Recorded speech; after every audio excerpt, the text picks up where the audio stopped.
വിചാരിച്ചാലും ഞങ്ങളെ ഇല്ലാതാക്കാൻ സാധിക്കില്ല.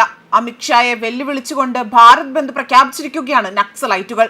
ഈ വരുന്ന ഓഗസ്റ്റ് 3-നാണ് മാവോയിസ്റ്റുകൾ ഭാരത് ബന്ദ് പ്രഖ്യാപിച്ചത്. 5 സംസ്ഥാനങ്ങളായ ബീഹാർ, ഛത്തീസ്ഗഡ്, ജാർഖണ്ഡ്, ബംഗാൾ, ആസാം എന്നിവിടങ്ങളിലാണ് ഭാരത് ബന്ദ് ആചരിക്കാൻ മാവോയിസ്റ്റ് ഗ്രൂപ്പ് ഇപ്പോൾ പ്രഖ്യാപനം നടത്തിയിരിക്കുന്നത്.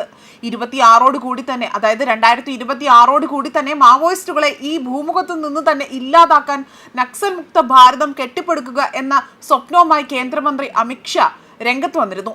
മാത്രമല്ല, പ്രധാനമന്ത്രി നരേന്ദ്രമോദിയുടെ ഈ കാര്യത്തിൽ വലിയ വിട്ടുവീഴ്ചയില്ലാത്ത നിലപാട് തന്നെയാണ് സ്വീകരിച്ചു വന്നതും. അമിത്ഷായുടെ ഈ പ്രഖ്യാപനം വന്ന് മാസങ്ങൾ പിന്നിടുമ്പോൾ തന്നെ നിരവധി മാവോയിസ്റ്റുകളായിരുന്നു ആയുധം വെച്ച് കീഴടങ്ങി സമൂഹത്തിലെ മുഖ്യധാരയിലേക്ക് എത്തിയതും. എന്നാൽ ഇപ്പോൾ ആകട്ടെ ഉൾവനങ്ങളിൽ തമ്പടിച്ചുകൊണ്ട് അക്രമാസക്തമായ മാവോയിസ്റ്റുകൾ തിങ്ങിപ്പാർക്കുന്നുണ്ട് എന്ന വിവരങ്ങൾ പുറത്തു വരികയും ചെയ്തു. ഇതോടുകൂടി ഇവർ അമിത്ഷായെ വെല്ലുവിളിച്ചുകൊണ്ട് ഭാരത് ബന്ദ് പ്രഖ്യാപിച്ചിരിക്കുകയാണ്. ഇവർ രാജ്യവിരുദ്ധ ആശയങ്ങൾ പ്രചരിപ്പിക്കുകയും അതുപോലെ തന്നെ സർക്കാരിനെ വെല്ലുവിളിക്കുകയും ചെയ്യുന്ന നടപടികൾ സ്വീകരിച്ചു പോരുകയാണ്. അതേപോലെ മാരകമായ ആയുധങ്ങൾ ഉപയോഗിച്ച് ആക്രമിക്കാൻ ശ്രമം നടത്തി വരികയാണ്. ഇപ്പോൾ ഈ വെല്ലുവിളിക്ക് പിന്നിൽ കോൺഗ്രസ് പാർട്ടിയും പ്രതിപക്ഷ നേതാവായ രാഹുൽ ഗാന്ധിയും ഉൾപ്പെടുന്നുവെന്നതും മറ്റൊരു വിലയിരുത്തൽ പുറത്തു വരുന്നു.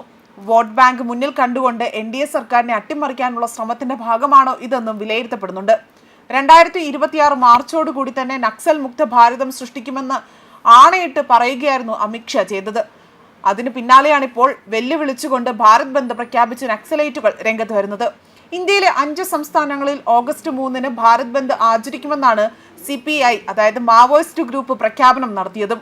മാവോയിസ്റ്റുകൾക്ക് സാന്നിധ്യമുള്ള ബീഹാർ, ഛത്തീസ്ഗഡ്, ജാർഖണ്ഡ്, ബംഗാൾ, ആസാം എന്നീ സംസ്ഥാനങ്ങളിലാണ് ബന്ദ് നടത്തുന്നത്. ആസാമിൽ പോപ്പുലർ ഫ്രണ്ടിന് സമാനമായ ഇസ്ലാമിക മതമൗലികവാദി സംഘടനകൾ ശക്തമായതിനാൽ തന്നെ ഇവിടെ ഏതെങ്കിലും കുഴപ്പങ്ങൾ അല്ലെങ്കിൽ ഏതെങ്കിലും തരത്തിലുള്ള കുഴപ്പങ്ങൾ ഉണ്ടാകാൻ സാധ്യത ഉണ്ടാകുമെന്ന് കരുതപ്പെടുന്നുണ്ട്. ബീഹാറിൽ നിയമസഭാ തെരഞ്ഞെടുപ്പിൽ ബംഗ്ലാദേശിൽ നിന്നുള്ള ലക്ഷക്കണക്കിന് നുഴഞ്ഞുകയറ്റക്കാർക്ക് വ്യാജ ID വഴി വോട്ടവകാശം ഉണ്ടാക്കാനുള്ള ലാലു പ്രസാദ് യാദവിന്റെയും മകൻ തേജസ്വി യാദവിന്റെയും രാഹുൽ ഗാന്ധിയുടെയും കോൺഗ്രസിന്റെയും NGOകളുടെയും അതുപോലെ സംയുക്ത ശ്രമം തിരഞ്ഞെടുപ്പ് കമ്മീഷനെ തന്നെ ഇപ്പോൾ പൊളിച്ച് അടുക്കിയിരിക്കുകയാണ്.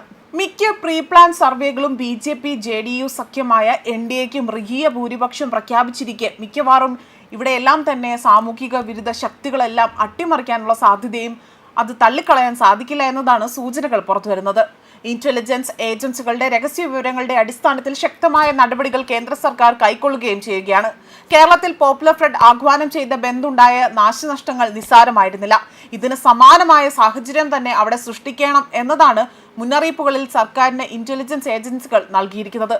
അതേസമയം ഛത്തീസ്ഗഡ്, ബംഗാൾ, ജാർഖണ്ഡ് എന്നിവിടങ്ങളിൽ വലിയ കുഴപ്പങ്ങൾ ഉണ്ടാക്കാൻ സാധ്യത എങ്കിൽ പോലും ഇവിടെ കർശനമായ മുന്നൊരുക്കങ്ങൾ നടത്താൻ തന്നെയാണ് തീരുമാനമെടുത്തിരിക്കുന്നത്. ഇന്ത്യയെ 2026 മാർച്ചോട് കൂടി തന്നെ നക്സൽ മുക്തമാക്കാൻ ഓപ്പറേഷൻ കാഗർ എന്ന പേരിലുള്ള അമിത്ഷായുടെ ദൗത്യം പുരോഗമിച്ചുകൊണ്ടിരിക്കുകയാണ്. നക്സലേറ്റുകളുടെ ശക്തി കേന്ദ്രങ്ങളിൽ മാവോയിസ്റ്റുകൾ കൂട്ടത്തോടെ തന്നെ കീഴടങ്ങുകയാണ്. എതിർക്കുന്നവർ ഇന്ത്യൻ സേനയുടെയും അതുപോലെ വിദഗ്ധ പരിശീലനം ലഭിച്ച പോലീസ് സംഘത്തിന്റെയും ഒക്കെ തന്നെ ആക്രമണത്തിൽ കൊല്ലപ്പെടുകയും ചെയ്യുകയാണ്. മാവോയിസ്റ്റുകളെ ഉരുക്കുമുഷ്ടികൊണ്ട് തന്നെ നേരിടുന്ന സർക്കാരിനെ അതിന്റെ നടപടിക്കെതിരെ തന്നെ തെലങ്കാനയിലെ മുൻ മുഖ്യമന്ത്രി K. ചന്ദ്രബാബു റാവു പരസ്യ എതിർപ്പുമായി തന്നെ രംഗത്ത് വന്നിരുന്നു. കോൺഗ്രസും ഇടത് പാർട്ടികളോടും മാവോയിസ്റ്റുകളോടും അനുഭാവമുണ്ട്. ഇവരെല്ലാം ചേർന്നും ചില കുഴപ്പങ്ങൾ സൃഷ്ടിച്ചേക്കുമോ എന്ന ആശങ്കയും നിലനിൽക്കുന്നതിനിടയിലാണ് ഇത്തരത്തിൽ വെല്ലുവിളിയുമായി നക്സലൈറ്റുകളും മാവോയിസ്റ്റുകളും അടക്കം രംഗത്ത് വരുന്നത്. ന്യൂസ് ഡെസ്ക് കർമ്മ ന്യൂസ്.